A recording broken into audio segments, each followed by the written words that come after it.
ನಮಸ್ಕಾರ ವೀಕ್ಷಕರೇ, RR Kannada news ಚಾನೆಲ್ಗೆ ಸ್ವಾಗತ. ನಾನು ಅದ್ವಿಕಾ. ಈ ಶಿಕ್ಷಣ ಸಂಸ್ಥೆಯಲ್ಲಿ ವಿದ್ಯಾಭ್ಯಾಸ ಕಲಿತ ವಿದ್ಯಾರ್ಥಿಗಳು ಯಶಸ್ವಿಯಾಗಿದ್ದಾರೆ. ಈ ವಿದ್ಯಾಭ್ಯಾಸ ಮಾಡುವ ವಿದ್ಯಾರ್ಥಿಗಳ ಭವಿಷ್ಯ ಉಜ್ವಲವಾಗಲಿದೆ ಎಂದು ಯುವ ಮುಖಂಡ ಚಿದಾನಂದ ಸವದಿ ಹೇಳಿದರು. ಅಥಣಿ ಪಟ್ಟಣದ JA ಪದವಿ ಪೂರ್ವ ವಿಶ್ವವಿದ್ಯಾಲಯ ಇವರ ಸಂಯುಕ್ತಾಶ್ರಯದಲ್ಲಿ 2024-25ನೇ ಸಾಲಿನ ಜಿಲ್ಲಾ ಮಟ್ಟದ ಪದವಿ ಪೂರ್ವ ವಿದ್ಯಾರ್ಥಿಗಳ ಥ್ರೋಬಾಲ್ ಮತ್ತು ಹ್ಯಾಂಡ್ಬಾಲ್ ಕ್ರೀಡಾಕೂಟ ಉದ್ಘಾಟನೆ ಸಮಾರಂಭವನ್ನು ಚಿದಾನಂದ ಸವದಿ ಅವರು ಉದ್ಘಾಟಿಸಿ ಮಾತನಾಡುತ್ತಾ, ಸುಮಾರು 106 ವರ್ಷಗಳ ಕಾಲ ನಿರಂತರವಾಗಿ ಶಿಕ್ಷಣ ನೀಡುತ್ತಾ ಬಂದಿರುವ ಸಂಸ್ಥೆಯು JA ಶಿಕ್ಷಣ ಸಂಸ್ಥೆಯಾಗಿದ್ದು ಹೆಮ್ಮೆಯ ಸಂಗತಿ ಎಂದು ಹರ್ಷವನ್ನ ವ್ಯಕ್ತಪಡಿಸಿದರು. ಶತಮಾನೋತ್ಸವವನ್ನು ಆಚರಣೆ ಮಾಡಿ ಒಂದು 106 ವರ್ಷಗಳ ಕಾಲ ಯಶಸ್ವಿಯಾಗಿ ನಡೆದುಕೊಂಡು ಬಂದಿರತಕ್ಕಂಥ ಹೆಮ್ಮೆ ಯಾವುದಾದ್ರೂ ಒಂದು ಶಿಕ್ಷಣ ಸಂಸ್ಥೆಗೆ ಸಂದರ್ಭ JA ಶಿಕ್ಷಣ ಸಂಸ್ಥೆಗೆ ಸಂದರ್ಭ ಹೇಳಿ ಬಯಸ್ತೀವಿ. ಬಹುಶಃ 100 ವರ್ಷಗಳ ಕಾಲ ಒಂದು ಶಿಕ್ಷಣ ಸಂಸ್ಥೆಯನ್ನು ಯಶಸ್ವಿಯಾಗಿ ನಡೆಸಿಕೊಂಡು ಬರ್ತದೋ ಬಹುಶಃ ಅದೊಂದು ಸಣ್ಣ ಮಾತಲ್ಲ. ಇವತ್ತು ಆಡಳಿತ ಮಂಡಳಿಯವರು ಸಾಕಷ್ಟು ತಮ್ಮ ಪರಿಶ್ರಮದಿಂದ ಒಂದು ನಿಸ್ವಾರ್ಥ ಮನೋಭಾವನೆ ಇಟ್ಟುಕೊಂಡು ಇವತ್ತು ಜಿಲ್ಲೆಯ ಒಳಗೆ ನಮ್ಮ ತಾಲೂಕಿನಲ್ಲಿ ಒಂದು ಶಿಕ್ಷಣ ಸಂಸ್ಥೆಯನ್ನು ಪ್ರಾರಂಭ ಮಾಡಿ 106 ವರ್ಷಗಳ ಕಾಲ ರಾಜ್ಯದಲ್ಲಿಯೇ ಒಂದು ಮಾದರಿ ಶಿಕ್ಷಣ ಸಂಸ್ಥೆಯಾಗಿ ನಡೆಸಿಕೊಂಡು ಬಂದಿರತಕ್ಕದ್ದು ಮತ್ತು ನಮ್ಮ ಅಥಣಿ ಮತಕ್ಷೇತ್ರ ಮತ್ತು ಅಥಣಿ ತಾಲೂಕಿನ ಮತ್ತು ಬೆಳಗಾವಿ ಜಿಲ್ಲೆಯ ಹೆಮ್ಮೆ ಅಂತ ಸಂದರ್ಭದಲ್ಲಿ ಹೇಳಿದ್ದು ಬಯಸ್ತೀವಿ.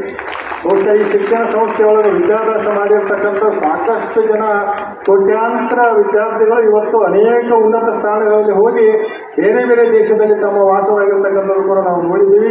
ಇವತ್ತು ಅವರೆಲ್ಲರೂ ಕೂಡ ಆ ಉನ್ನತ ಸ್ಥಾನದಲ್ಲಿ ಹೋಗಿ ಬೇರೆ ಬೇರೆ ದೇಶಗಳಲ್ಲಿ ವಾಸವಾಗಿರ್ತಕ್ಕಂಥ ಉನ್ನತ ಸ್ಥಾನದಲ್ಲಿ ಇರ್ತಕ್ಕಂಥದ್ದು ಬಹುಶಃ ಅವರೆಲ್ಲರ ಒಂದು ಪರಿಶ್ರಮದ ಪ್ರತಿಫಲ ಯಾವುದಾದ್ರೂ ಇದ್ರೆ ಅದು JA ಶಿಕ್ಷಣ ಸಂಸ್ಥೆ ಅಂತ ಸಂದರ್ಭದಲ್ಲಿ ಹೇಳಿಕ್ಕೆ ಬಯಸ್ತೀನಿ. ಬಹುಶಃ ನನಗೆ ಒಂದು ನೋವು ಏನಾಯ್ತಪ್ಪ ಅಂದ್ರೆ ನನ್ನ ಬಾಲ್ಯದ ಜೀವನವನ್ನು ನಾನು ಬೇರೆ ಬೇರೆ ಮಹಾವಿದ್ಯಾಲಯಗಳಲ್ಲಿ ಕಳೆದಿರ್ತಕ್ಕಂಥದ್ದು ಇವತ್ತು ನನ್ನ ಮನಸ್ಸಿಗೆ ಏನು ಸಾಗುತ್ತೆ, ಈ ವಿದ್ಯಾಲಯದಾಗ ಯಾಕೆ ನಾವು ವಿದ್ಯಾಭ್ಯಾಸ ಮಾಡಲಿಲ್ಲ ಅಂತ ಇವತ್ತಿನ ದಿವಸ ನನ್ನ ಮನಸ್ಸಿಗೆ ಒಂದು ನೋವು ಕಾಣಲಾಗುತ್ತೆ.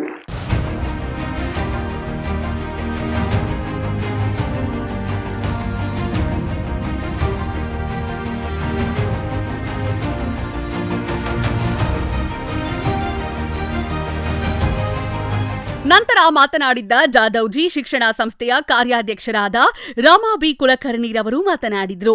ಇವತ್ತಿನ ಈ ಕಾರ್ಯಕ್ರಮ ಸರ್ಕಾರ ಹಂಚ್ಕೊಂಡದ್ದು ಈ ಕಾರ್ಯಕ್ರಮ ಬಹಳ ಯೋಗ್ಯ ಅಂತ ಮೊದಲು ಹೇಳಬಯಸ್ತಾ ಇದ್ದೀನಿ. ಈಗ ಸೌದಿಯವರು ಹೇಳಿದ್ರಿ, ಈ ವಿದ್ಯಾರ್ಥಿಗಳು ಮುಂದಿನ ದಿನಗಳಲ್ಲಿ ಒಳ್ಳೆಯ ಸ್ಥಾನಕ್ಕೆ ಹೋಗಿ ಜೀವನದಲ್ಲಿ ಸಕ್ಸಸ್ಫುಲ್ ಆಗಲಿ ಅಂತ ಅವರು ಆಶಿಸಿದರು. ನೋಡಿ, ನಿಮ್ಮ ಜೀವನದಲ್ಲಿ ಏನಾದರೂ ಅಚೀವ್ಮೆಂಟ್ ಮಾಡಿದ ನಂತರ ಅದನ್ನು ಉಪಭೋಗ ಮಾಡಬೇಕಾದ್ರೆ you should have a good health ಇದ್ದಿದ್ದಿಲ್ಲ ಅಂದರೆ ಏನು ಉಪಯೋಗ ಇಲ್ಲ. ಅದಕ್ಕೆ ವಿದ್ಯಾರ್ಥಿಗಳೇ ಬಹಳ ಒಳ್ಳೆಯಾಗಿದೆ. ಕೇವಲ 2 ವಿಷಯಗಳನ್ನು ಹೇಳ್ತೀನಿ. ಒಂದು ಅಂದರೆ along with your studies you play games or else ವ್ಯಾಯಾಮ ಮಾಡಿರಿ, ಯೋಗ ಮಾಡಿರಿ, ಸೈಕ್ಲಿಂಗ್ ಮಾಡಿರಿ. You should keep yourself fit. ಈ ಸಂದರ್ಭದಲ್ಲಿ ಜಾಧವ್ಜಿ ಶಿಕ್ಷಣ ಸಂಸ್ಥೆಯ ಕಾರ್ಯಾಧ್ಯಕ್ಷರಾದ ರಾಮ ಬಿ ಕುಲಕರ್ಣಿ, ಶಾಲಾ ಶಿಕ್ಷಣ ಇಲಾಖೆಯ ಉಪನಿರ್ದೇಶಕರಾದ PI Bhandare, SS ಸಂಘೋರಾಮ್, SV Joshi, Avinash ಸೋಲಾಪುರಕರ್, Ajay Mane, GM ಚನಕೊಂಡ, ಪ್ರಾಚಾರ್ಯರಾದ MP ಮೈತ್ರಿ ಸೇರಿದಂತೆ ಹಲವು ಮಂದಿ ಉಪಸ್ಥಿತರಿದ್ದರು.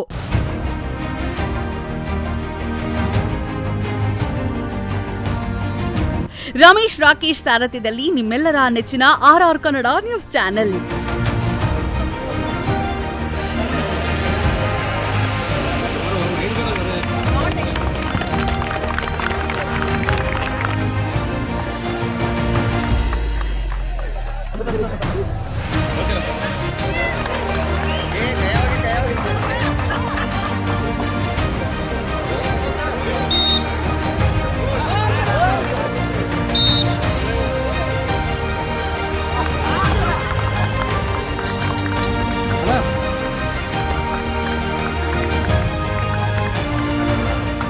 ಇದಾಗಿತ್ತು ಇವತ್ತಿನ RR ಕನ್ನಡ ನ್ಯೂಸ್ ಚಾನೆಲ್. ನಮಸ್ತೆ.